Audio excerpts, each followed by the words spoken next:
नमस्कार दोस्तों। कहा जाता है कि जब आपका अच्छा समय हो तो दूसरे लोगों से अपनी बिगाड़ो मत, क्योंकि समय कभी बदल सकता है। यही चीज चाइना के साथ होती हुई दिखाई दे रही है। देखो, चाइना थोड़े समय पहले ग्लोबल लेवल पे कई सारी कंट्रियों को एक्सपोर्ट करता था अपने सामान को, और उस समय पर चाइना ने खूब एग्रेशन दिखाया, इंक्लूडिंग इंडिया के ऊपर।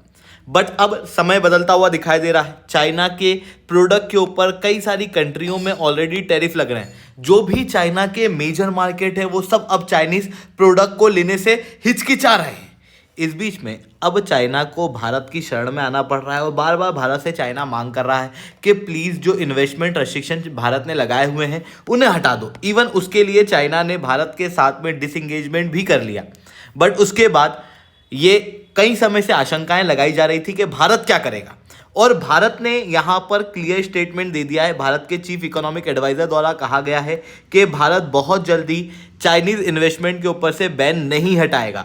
तो ये डेवलपमेंट यहाँ पर हुआ है। अब इसकी वजह से भारत चाइना के रिलेशन के ऊपर, चाइना की पूरी अर्थव्यवस्था के ऊपर क्या असर पड़ेगा, चाइना को भारत की आज इतनी जरूरत क्यों है, इन सारी चीजों को मैं शिवलिंग चौहान डिटेल में आप लोगों के साथ में चर्चा करूंगा। पर उसके पहले आप लोग मेरे साथ में SRC10 टेलीग्राम ग्रुप के ऊपर जुड़ सकते हो। मेरे क्लास की अपडेट PDF सब कुछ आपको मिल जाएगी। यूपीएससी CSE की तैयारी करना है, इंडिया के टॉप एजुकेटर से ऑफलाइन क्लासेस के अंदर पढ़ना है, तो आप लोगों के पास में अच्छा मौका है। अनअकैडमी अब केवल ऑनलाइन ही रहा है, अनअकैडमी अब ऑफलाइन भी आ चुका है। दिल्ली करोल बाग, मुखेनगर के अंदर, प्रयागराज सिविल लाइंस और बिहार के पटना के अंदर ऑलरेडी हमारे सेंटर्स खोले जा चुके हैं। अगर आप हमारे ऑफलाइन क्लासेस के अंदर जुड़ना चाहते हो तो यहाँ पर मैंने कॉन्टैक्ट नंबर दिया हुआ है, इस पर कॉल करके आप हमारी ऑफलाइन क्लासेस के अंदर जुड़ सकते हो।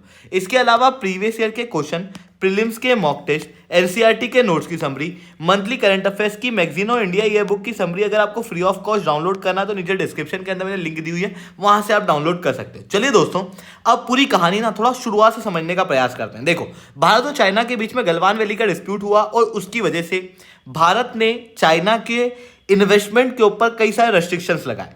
फॉर एग्जाम्पल, चाइना की जो फॉरेन डायरेक्ट इन्वेस्टमेंट भारत के अंदर आती है, उन फॉरेन डायरेक्ट इन्वेस्टमेंट को स्क्रूटिनाइज किया जाता है पहले मिनिस्ट्री ऑफ होम अफेयर्स के द्वारा, उसके बाद ही वो भारत में आ सकती है। क्योंकि भारत ने 2020 के अंदर FDI पॉलिसी के अंदर बड़ा अमेंडमेंट किया था, जहां पर जितनी भी भारत की नेबरिंग कंट्री है उनसे आने वाले इन्वेस्टमेंट को ऑटोमेटिक रूप से आने बंद करा दिया था। इसके अलावा कई सारी चाइनीज कंपनियों के ऊपर बैन लगा था। इवन देखो, चाइना जो है वो भारत के अंदर कई सारी फर्म्स को अपॉर्चुनिटिक रूप से टेक ओवर कर रहा था, उसके ऊपर ही भारत ने रेस्ट्रिक्शन लगाए थे। इसके अलावा कई सारे प्रोडक्ट के ऊपर एंटी डंपिंग ड्यूटी लगाई गई है, इंक्लूडिंग ज्वेलरी, जिसकी वजह से ऑब्वियसली चाइनीज प्रोडक्ट पे शुरुआत में तो असर नहीं पड़ा, पर अब असर पड़ता हुआ दिखाई दे रहा है। भारत का मार्केट अब चाइनीज प्रोडक्ट के लिए बंद होता हुआ दिखाई दे रहा है। वहीं दूसरी तरफ और भी कई सारी एक्टिविटीज हो रही हैं, जैसे चाइना के खुद के डोमेस्टिक मार्केट के अंदर जो डिमांड है वो कम हो रही है। क्योंकि देखो, चाइना के अंदर ना एक इकोनॉमिक क्राइसिस आ रहा है। उस इकोनॉमिक क्राइसिस की वजह से चाइना के अंदर जो लोग हैं, जो वर्कर क्लास है, उन्हें निकाला जा रहा है काम से। काम से निकलने के कारण अनएम्प्लॉयमेंट रेट बहुत ज़्यादा है। जो लोग काम कर रहे हैं उन्हें लो पे काम कराया जा रहा है, और लो पे के साथ में बहुत ज़्यादा काम दिया जा रहा है।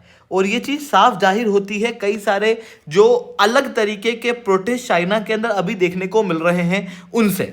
और जैसे एक डम्पलिन प्रोटेस्ट अभी देखने को मिला था, वो भी आप देख सकते हो। तो ये चीज़ें दर्शाती है कि चाइना के अंदर अनएम्प्लॉयमेंट रेट भी ज़्यादा है और लोगों को लो पे काम कराया जा रहा है, जिसके कारण से ऑब्वियसली आम आदमी के हाथ में इतना पैसा बचेगा नहीं, और वो मार्केट के अंदर डिमांड क्रिएट नहीं कर पाएगा। दूसरी तरफ चाइना के अंदर प्रोडक्ट खूब बन रहे हैं, पर चाइना के खुद के डोमेस्टिक मार्केट के अंदर उनकी डिमांड नहीं है, तो अब उनको ग्लोबल लेवल पे एक्सपोर्ट करने जाना पड़ेगा। ग्लोबल लेवल पे भी चाइनीज प्रोडक्ट को कई सारी परेशानियां झेलनी पड़ रही हैं। मैं अभी चाइना के मेजर मार्केट्स की बात करता हूं, ASEAN, European Union, US, Japan, South Korea. अगर आप इनको देखोगे तो सबसे पहले मैं US की बात करूं तो US ने रिसेंटली चाइना के प्रोडक्ट्स के ऊपर टैरिफ लगाना शुरू कर दिया जब से डोनाल्ड ट्रंप पावर में आए इलेक्शन के जीतने के बाद। वहीं दूसरी तरफ यूरोपियन यूनियन भी इसी तरीके के स्टेप चाइना के प्रोडक्ट के खिलाफ ले रहा है, जहां पर यूरोपियन यूनियन ने ऑलरेडी चाइनीज इलेक्ट्रिक व्हीकल के ऊपर टैरिफ जो है वो लगा दिए हैं।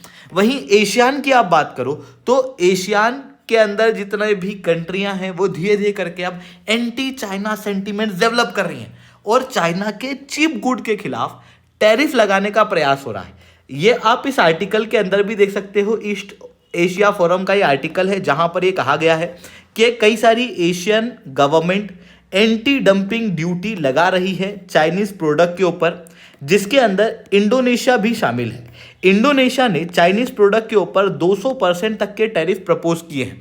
वियतनाम ने 97% तक anti dumping duty Chinese product के ऊपर इम्पोज करने की बात की है। वहीं थाईलैंड ने भी इसी प्रकार के स्टेप चाइनीज प्रोडक्ट के खिलाफ लेने की बात कही है। ये सब दिखाता है कि चाइना के जितने भी मेजर मार्केट हैं, including ASEAN, European Union, US, Japan और साउथ कोरिया, ये सब अब चाइना के प्रोडक्ट को लेने से हिचकिचा रहे हैं और चाइना के ऊपर ऑलरेडी इन कंट्रियों के द्वारा अपने स्टेप्स लिए जा चुके हैं। अब ऐसी कंडीशन में आप समझो कि जो चाइना का प्रोडक्ट है, जिसकी डिमांड न डोमेस्टिक मार्केट में और इंटरनेशनल मार्केट में उसको टैरिफ पे टैरिफ लग रहा है, तो वो क्या करेगा? ऑब्वियसली वो नए मार्केट ढूंढने का प्रयास करेगा। और इंडिया जो है वो एक बहुत ही मेजर इमर्जिंग मार्केट है, जो कि ग्लोबल लेवल पे फास्टेस्ट ग्रोइंग इकोनॉमी के होने के साथ में ग्लोबल लेवल पे सबसे बड़ी आबादी भी है। इस कारण से चाइना को भारत के मार्केट की आवश्यकता है और इसी वजह से चाइना का रवैया भारत की तरफ बदला है। चाइना अब डिसएंगेजमेंट की बात कर रहा है। चाइना जो है वो अपने रिलेशन को रीसेट करने की बात कर रहा है भारत के साथ में, कह रहा है कि चलो हम लोग नए स्टार्टिंग पॉइंट से शुरू करते हैं। पर भारत का कहना वही है कि भाई ऐसा सब होगा नहीं। आप भले ही यहाँ पर आप भले ही यहाँ पर जो डिसएंगेजमेंट है उसको कम कर दो, बॉर्डर इश्यूज को थोड़ा रिजॉल्व कर दो, उससे ऐसा नहीं होगा कि आपको डायरेक्टली भारत के मार्केट एक्सेस जो है वो वापस से मिल जाएंगे। और इस बात को रिसेंटली भारत के चीफ इकोनॉमिक एडवाइज़र द्वारा क्लियर किया गया है। भारत के चीफ इकोनॉमिक एडवाइज़र द्वारा कहा गया है कि भारत और चाइना दोनों को ये बात समझनी पड़ेगी कि ये जो रिलेशन है ये दोनों के लिए बेनिफिशियल।